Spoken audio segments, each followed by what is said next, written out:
Hey everybody, I'm Creed, and this is Creed Saturday Morning, episode 20. Today what I'm working on is Mongul from Justice League.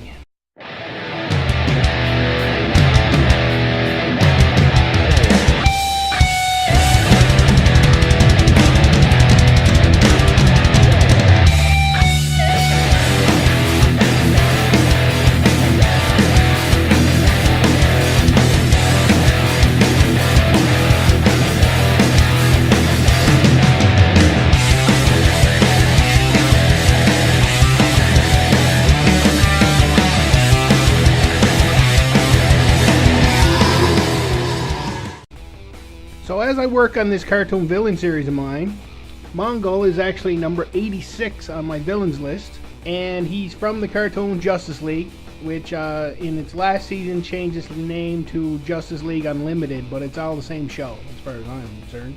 And I've actually stayed away from a lot of these great superhero shows, mainly because of the volume of characters that I could get into, and actually Justice League has been delayed from being on my list because I've taken about 5 attempts on Solomon Grundy, who's one of my favorite DC characters, and what I've come to the conclusion of is I just don't like the design of Grundy in this cartoon. But in Justice League Action, I just saw an episode with Grundy, and his design is way closer to the comics, so I think I'll be doing that Grundy. But once I let go of Grundy, I decided to pick another villain, and Mongul kind of sticks out to me. He's very underused by DC. Now, I get into DC Comics just at the very tail end of what they call the Bronze Age, which for DC is just before the giant reset where they restarted Justice League, restarted The Flash, and restarted Superman. And the Bronze Age Superman to me was kind of like a Ward Cleaver, kind of stuffy businessman who wanted to sell you Hostess cupcakes. He wasn't super cool. So I'm not a giant fan of the Bronze Age, but Mongul was actually way cooler in the Bronze Age than the Modern Age, which is what they call current comics now. And Mongul's sort of a one-hit wonder in DC. They never really found something super cool to use him with after Superman Annual number 11 from 1985, which is one of the best comics out there. If you're going to pick like a top 50 of comics ever made, it's on that list. Written by Alan Moore, famous Alan Moore from Swamp Thing and lots of other stuff, and drawn by Dave Gibbons, who drew Watchmen. So I mean, this is a serious book, and it features some interesting things that show you the time. It was around the start of when Jason Todd became Robin, so he's in it, and Wonder Woman's invisible jet, which I don't think they have anymore in the current issues. But there are a couple of Bronze Age things I really love. I really super love the giant key and door to Superman's fortress. I really love that, and that is a Bronze Age thing. And that's in this issue.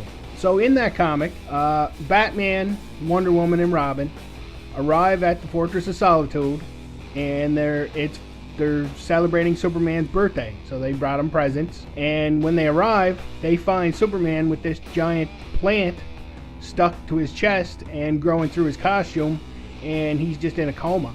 And what it turns out to be is Mongul sent him a present, and when he opened it, it's called the Black Mercy is the name of the plant, and basically it gloms onto you and it absorbs your energy.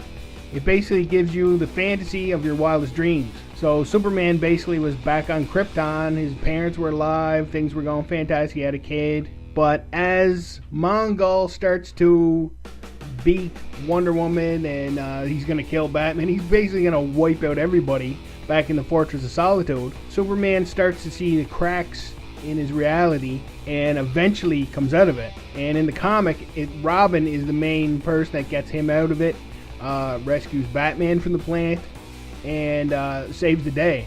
It really is an excellent story. I recommend you look it up. The thing I really super love about how Mongul's design in this comic is he's a giant beast. Here's a shot of him talking to Batman. And if I was Batman, I'd be thinking, man, I hope I have a change of costume somewhere. But it's sad that this issue, like Mongul has fought some Green Lantern stuff. He fought Superman a little bit more. but he was sort of erased. After the Bronze Age, DC had its crisis, and then they basically reset Superman to a very cool Superman. John Byrne basically rebooted Superman completely to something that was just excellent. To me, the best version of Superman started with John Byrne's Man of Steel miniseries and followed through pretty much until they wiped out the DC universe and created the New 52. But I digress. The other cool thing about the comic is it's not scared to go dark, because at the end, when Mongul's defeated by getting the Black Mercy on himself, his fantasy, it even says in the comic, he rips Superman's head off. He doesn't it's not like he destroys his enemies generically. No, he rips Superman's head off. That's like an Alan Moore kind of thing. He's not scared of putting in some gore and whatever. It doesn't really show it, but that's kind of a harsh thing to even say in the comic. It's just an excellent story, and it's not for kids. Most of the Bronze Age I found was really for kids. You know, Superman would have a corny thing where, I'm going to move the earth out of the way, or, I'm going to fight plaque and gingivitis, or I don't know what they were doing.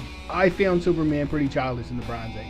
But this story and a few others are just outstanding. It's called For the Man Who Has Everything. Like I said, it's kind of sad in a way, because this is the best use DC ever had for Mongul, and they never really did anything that lives up to this.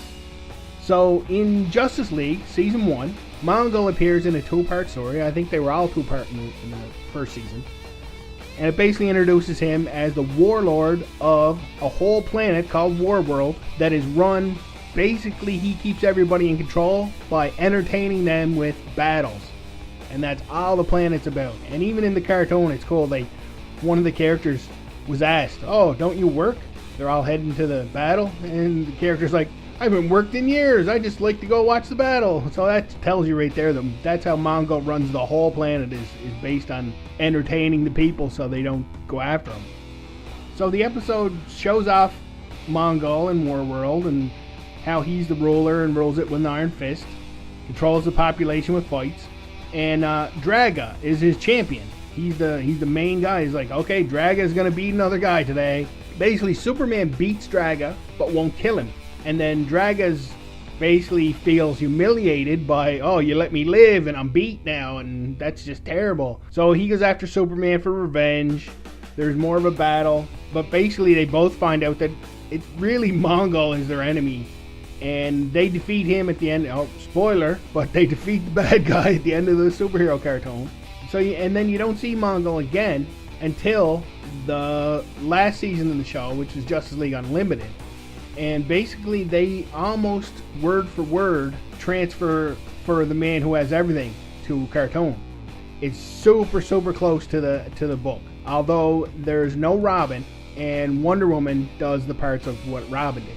But it's really close. I've actually just reread that issue, and I've rewatched that episode, and they're almost dead on. So on the show, Mongul is voiced by Julia Roberts' brother, Eric Roberts, who plays a villain in a lot of stuff. And I really know him from the show Less Than Perfect, which was just a sitcom, but I liked it. So he did the voice of Mongul. And actually in that later episode, Mongul's drawn a little bit more like the comic. The size still isn't right, but he's more beastly and gorilla-like. I really think DC could have done a lot more with Mongul. It's sort of a wasted opportunity on their part. And actually, after the Crisis, Mongul is a very minor character. The Bronze Age was when he really got a chance to shine. So now that the seal's broken on Justice League, I will be doing more characters from Justice League. And if you've seen my Mighty Hercules video that I put up, I've actually set up that piece of art as the first in a new series that I'm working on of cartoon heroes, which is pretty exciting. It should be real cool. And there's bound to be a pretty much the full cast of Justice League will eventually be on that list. That's for sure. So that's something to look forward to. And still to this day, I really think that whole run of Justice League is one of the best superhero cartoons I've ever watched. It's just an excellent show.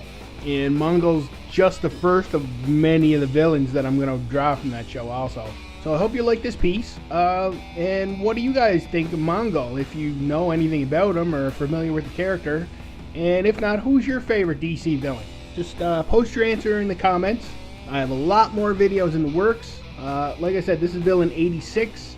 I am currently working on villain 100, so I have all those characters in between. I'm going to be posting relatively soon. So I hope you like my art here. I'd love to get your opinion on it. And until next time, take her easy. Hey, thanks for watching all the way through. I really appreciate it. Just by watching these videos, you help me out. But if you really want to help the channel, give me a thumbs up or a thumbs down, depending on how you feel. Make sure you're subscribed so you can keep up with my latest stuff.